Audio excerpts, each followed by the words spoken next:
Olá pessoal, bem-vindos a mais uma apresentação do projeto interdisciplinar de curso, o PIC.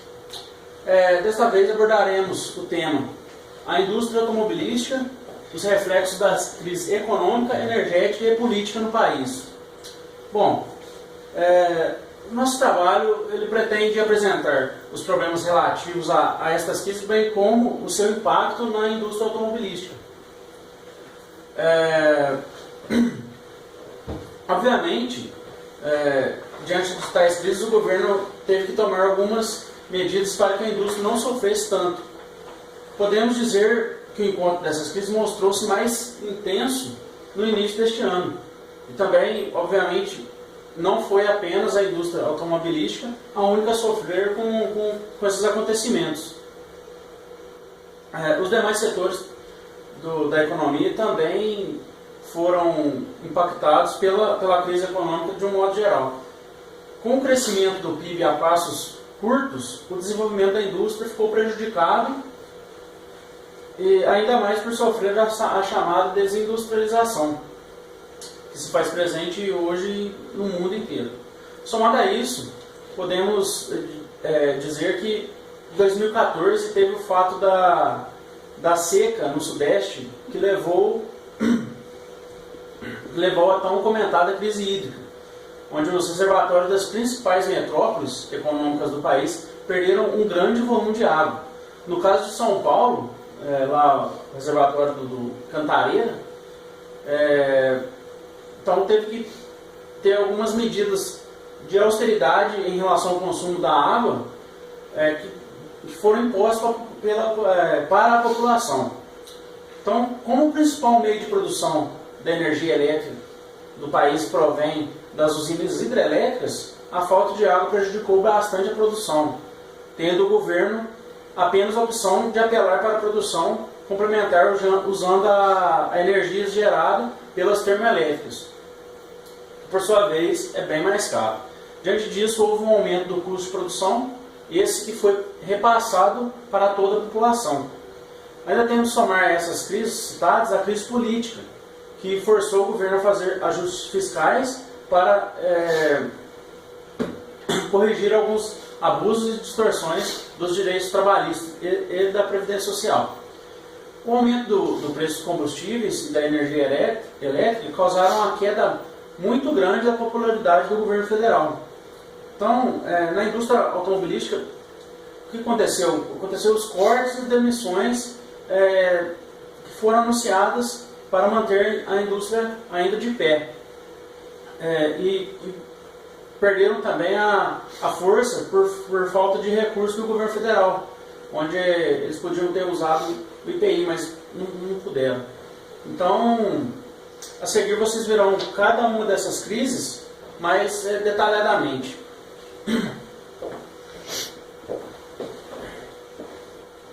Olá pessoal, falar um pouquinho sobre a crise econômica e os impactos na indústria automobilística. Em 2008, foi onde o cenário começou a mudar com a crise norte-americana, que refletiu principalmente na Europa. A economia europeia também sofreu muito com essa crise, acontecendo uma redução na geração de empregos, até um aumento no índice de desemprego, uma desindustrialização e mais a crise imobiliária que contribuiu para o pior cenário. Refletido também na Europa, que por consequência vários países tiveram que adotar políticas de austeridade e pacotes econômicos bem rigorosos. Em 2009, o governo federal tomou algumas medidas para manter o crescimento da economia nacional e a aceleração desse crescimento. Além de ter um fator externo que influenciou positivamente, que foi a economia chinesa que manteve seu crescimento vigoroso, onde a China é o nosso principal cliente para a qual nós mais exportamos nossos materiais. E internamente também o governo promoveu a ação oferecendo mais linhas de crédito para financiamentos habitacionais. Em 2011, uma outra medida do governo foi a redução de IPI, com o intuito de estimular a produção das indústrias, gerando mais emprego e oferecendo produtos a um valor mais competitivo e mais acessível ao mercado, além de aumentar as linhas de crédito também para esses produtos. E outra ação foi a desoneração da folha de pagamento, que não surtiu todo o efeito esperado. Já em 2013, a economia passou a apresentar os sinais de fraqueza e aí sim começou a mostrar os seus pontos fracos e sofreu as consequências das crises anteriores de outros países foram refletidas aqui. Diminuiu a oferta de produtos e já começou a haver uma desaceleração dessa economia. Por último, em 2014, já com a economia um pouco debilitada, o governo, numa ação de estimular mais consumo, de certa forma uma ação até política, eleitoreira, baixou as tarifas energéticas, indo contrário ao que seria necessário, pois precisaria de arrecadação para fazer novos investimentos nessas linhas de fornecimento de energia, que a demanda já estava um pouco alta. Continuando, falando um pouco sobre o PIB e a inflação de 2008 a 2014. Foi o período desde a crise americana até o último ano, onde em 2008 tivemos um crescimento de 5,8%, depois de 2009 0,30%, praticamente um crescimento nulo. 2010 um crescimento significativo de 7,5%, 2011, 12, 13 um crescimento pequeno, porém ainda houve um crescimento, variando de 1% a 2,7%, e por último, em 2014, 0,10%, praticamente nulo esse crescimento. E por um lado, a inflação começou em 2008, 5,9%, caiu um pouquinho em 2009, de 2010 a 2014, atingiu picos acima de 5,9% e picos maiores de 6,5% a 6,41% em 2014. Já nesse ano de 2015, como já era previsto, a economia já estava bem debilitada, vem apresentando um certo decrescendo um pouco, como já era esperado e previsto, e a inflação está mantendo seu patamar de crescimento, também já previsto pelos economistas nacionais.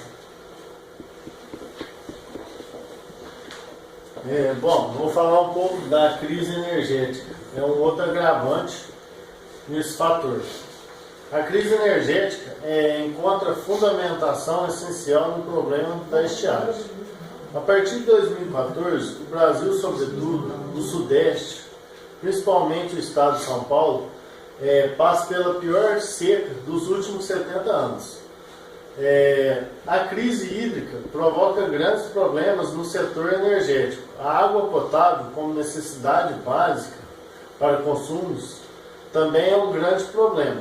Além de afetar a economia, ameaça empregos e coloca as indústrias e comércio em difíceis situações. A crise hídrica, como vemos, leva à crise energética, que puxa a crise econômica, e tudo se encaixa no ciclo das crises, conforme apontávamos na introdução do nosso projeto.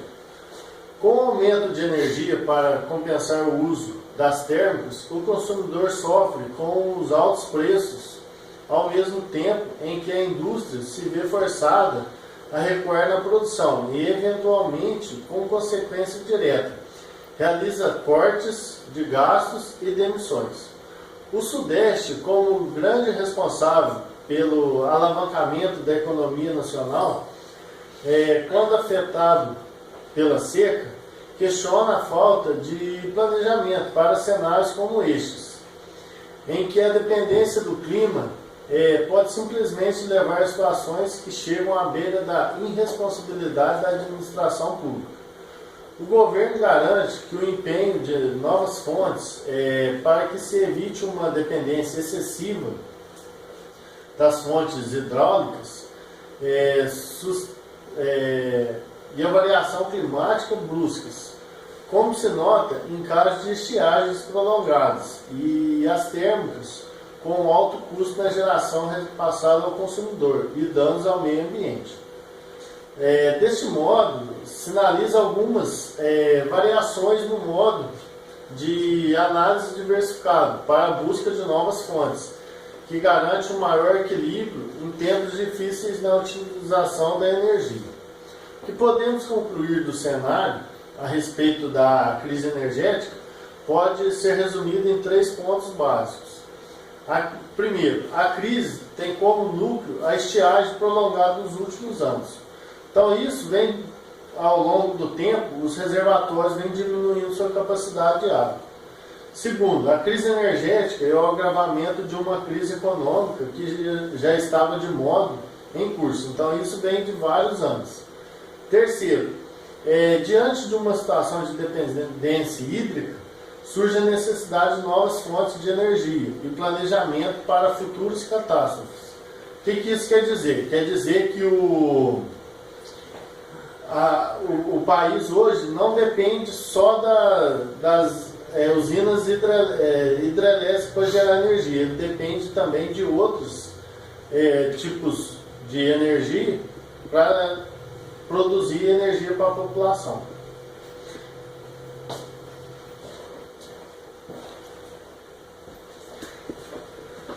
Bom, gente, eu vou falar sobre a crise política, que é reflexo das 2 crises anteriores, né, que já foram citadas. Em 2015, foi um ano de um novo mandato presidencial. Levando em considerações aos últimos 6 meses, foi necessário que o governo fizesse alguns reajustes, tais como o aumento dos preços de combustíveis e reajuste nas contas de energia elétrica. Devido à utilização de usinas termoelétricas e à crise hídrica atual. Outras medidas também foram ajustadas, como a mudança dos direitos trabalhistas, que são as MPs 664 e 665. Essas mudanças, eu vou falar o que ocorreu nessas mudanças. Referente ao abono salarial, antes, quem trabalhava um mês durante o ano e recebia até 2 salários mínimos, tinham direito a salário mínimo como abono. Agora, atualmente, a carência é de 6 meses de trabalho ininterruptos e o pagamento passa a ser proporcional ao tempo trabalhado.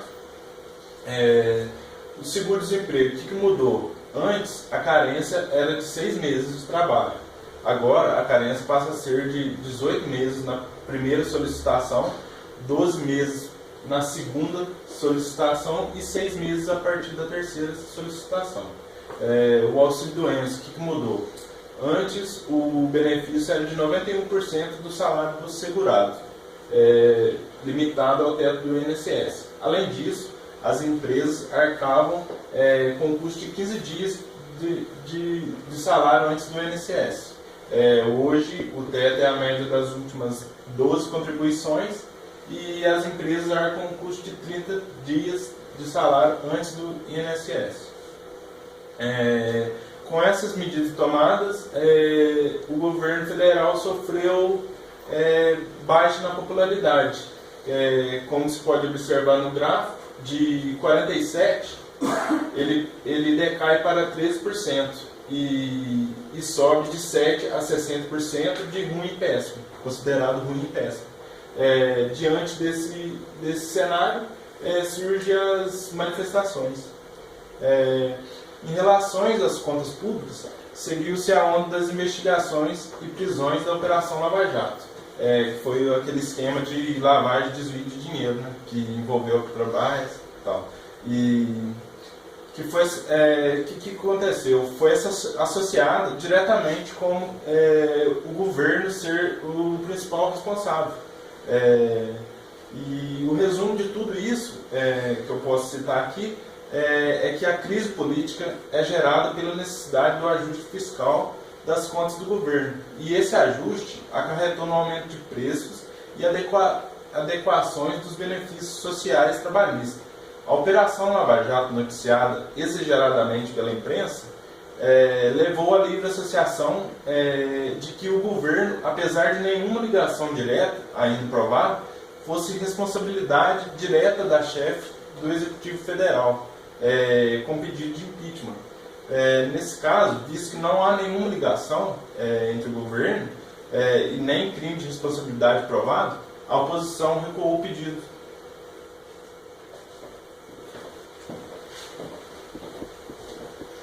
Então, dando sequência aí no nosso trabalho, né, falar agora sobre a crise na indústria automobilística. A indústria automobilística ela vem crescendo em ascensão desde 2003. E ela passou pela crise de 2008, mesmo assim em ascensão, né, crescimento pequeno, mas passou. Teve seu boom em 2010, onde, né, com a concessão, a facilitação da concessão de crédito, a redução na taxa de juros, né, a redução do IPI, fez com que em 2010 a indústria automobilística batesse o recorde de vendas de automóveis. E essa ascensão na indústria ela veio de encontro agora com essas crises que já foram citadas, ciclos de crise, né, a crise econômica, a crise energética e a crise política no nosso país, que com certeza impactaram na indústria automobilística. Logo junto com isso também, a inadimplência, o aumento da inadimplência e a redução na economia do consumidor fez com que as concessões de crédito, os bancos, dificultassem a concessão de créditos, né? E que isso ainda fez agravar ainda mais a crise no setor industrial, principalmente no automobilístico. Em 2014, a gente pôde ver o impacto dessa crise logo no início, porque 8% da produção, houve uma redução de 8% na produção nas vendas e 17% na produção de veículos. E no final de 2014, a gente teve uma média de 25% de redução nas vendas de veículos. E então, em 2015, né, com a consequência desse 2014 muito ruim, em 2015 as montadoras acabaram de ter que tomar medidas drásticas, aí, né, redução no quadro de funcionários, férias coletivas, redução de custos em geral, que fez aí, né, a indústria afunilar ainda mais. Em contrapartida a tudo isso, todo esse cenário nebuloso, agora no início de 2015, houve a inauguração da fábrica da Jeep, lá em Pernambuco. E essa inauguração contou com a nossa presidente Dilma, que fez um discurso acenando aí uma empolgação do governo federal quanto a medidas, né, para melhorar a indústria automobilística, a indústria em geral, não só a automobilística, né? E, em síntese, a gente pode ver que os problemas enfrentados no setor automobilístico, na indústria automobilística, são os mesmos problemas enfrentados na indústria em geral. E ainda, como a estruturação do mercado automobilístico no Brasil é muito boa, mundialmente falando, ainda existe uma expectativa muito boa com esse aceno, com essa demanda. E a gente vai poder ver isso melhor agora na conclusão.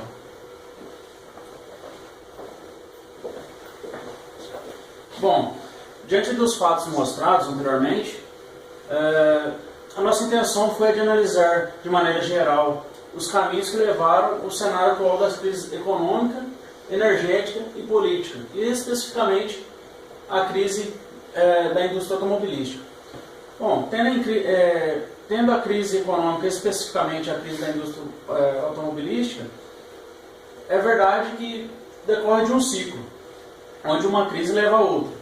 Entre falhas e acertos do governo brasileiro, que tentou afastar todos os efeitos negativos de longe, conseguiu ser melhor ainda do que o que foi registrado na Europa, que registrou elevadíssimas taxas de desemprego e arrojo salarial.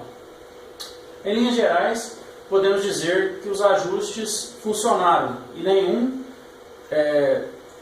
não funcionaram. Na verdade, se os ajustes funcionarem e nenhum cenário internacional tiver piorar expressivamente, o país poderá retomar sim o crescimento e sair da crise econômica e consequentemente da crise política. Agora, sobre a crise energética, o setor energético precisa de uma renovação de investimentos e alternativas para não ficar dependente exclusivamente das energias geradas pelas usinas hidrelétricas. Por fim, com a retomada do crescimento econômico, os demais setores da economia voltam a melhorar, podendo receber mais investimentos para alavancar a produção. Então, isso, com o aumento dos empregos formais e aumento de renda, levam também ao reaquecimento da indústria automobilística. Então, gente, a gente vai ficar por aqui.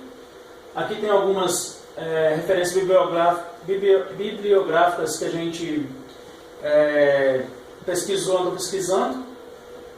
E é isso aí. Até o próximo pique. Um abraço.